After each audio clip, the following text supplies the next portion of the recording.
ગતરોજ બનેલી હરની લેક તળાવ ખાતેની દુર્ઘટનાને લઈ આજરોજ વડોદરા પેરેન્ટ્સ એસોસિએશન દ્વારા સામો જવાબદાર સામે કડક કાર્યવાહીની માંગ સાથે પોલીસ કમિશનર અને કલેક્ટરને આવેદનપત્ર આપી રજૂઆત કરી હતી। દર્શક મિત્રો, શહેરના હરની મોટના તળાવ ખાતે બોટ પલટી જતા 12 વિદ્યાર્થીઓ અને 2 શિક્ષકોના મોત થયા છે, ત્યારે પોલીસે કસૂરવારોની અટકાયત કરવા સાથે તેમની સામે ગુનો નોંધ્યો છે, પરંતુ કેટલાક માતા હજી બહાર ખુલ્લે આમ ફરી રહ્યા છે, ત્યારે તેઓ વિરુદ્ધ કડકમાં કડક કાર્યવાહી કરવામાં આવે, સાથે સાથે સમગ્ર ઘટનાની તપાસ શરૂ કરી અને મૃતકોના પરિવારને ન્યાય મળે તેવી રજૂઆત સાથે વડોદરા પેરેન્ટ્સ એસોસિએશન દ્વારા પોલીસ કમિશનર અને જિલ્લા કલેક્ટરને આવેદનપત્ર પાઠવી રજૂઆત કરવામાં આવી હતી।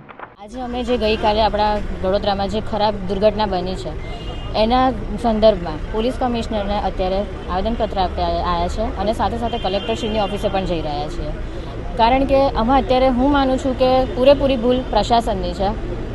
બાળકોને સર્ક્યુલર જે પાસ કરવામાં આવ્યો છે શાળા સંચાલકો તરફથી, એ સર્ક્યુલરમાં એવું દર્શાવવામાં આવ્યું છે કે અમે તમને પ્રવાસે લઈ જઈ રહ્યા છીએ, એટલે કે પિકનિક પર જઈ રહ્યા છીએ। પિકનિક પર જો તમે જતા હોય તો પિકનિક માટે તમારે કમ્પલસરી ડીઓની પરમિશન લેવી જોઈએ। શું સ્કૂલવાળાઓએ ડીઓની પરમિશન લીધી છે? અને એ લોકો અત્યારે એવું પણ કહી રહ્યા છે કે અમે ફિલ્ડ ટ્રીપ પર લઈ ગયા હતા। ફિલ્ડ ટ્રીપ હોય તો તમે પરમિશન ના લો, પણ જો પિકનિક હોય તો તમારે પરમિશન લેવાની જરૂર છે। અને જ્યારે તમે બાળકોને એવું બી અમને જાણવામાં આવ્યું કે બાળકોની બોટની પરિસ્થિતિ જે હતી એમાં જે કેપેસિટી હતી એના કરતાં પણ વધુ પડતા બાળકોને ત્યાં જબરદસ્તીથી બેસાડવામાં આવ્યા, તો એવું તો બની ના શકે, કારણ કે બાળકો છે અને એવું તમે જોર જબરદસ્તી કોઈ બાળક પર કરી ના શકો।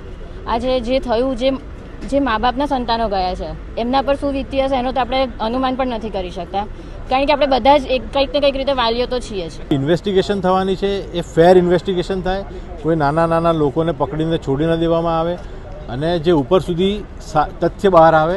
અને દર વખતે આ ભ્રષ્ટાચાર બધી બાજુ કોમન છે અને આવી એક ઘટના ઘટે છે પછી શું થાય છે કે આને આક્ષેપો પ્રતિ આક્ષેપો ચાલે છે, 4 દિવસ બધી વાર્તા ચાલે છે અને પછી બધું બંધ થઈ જાય છે, એટલે આ રીતે ના થાય।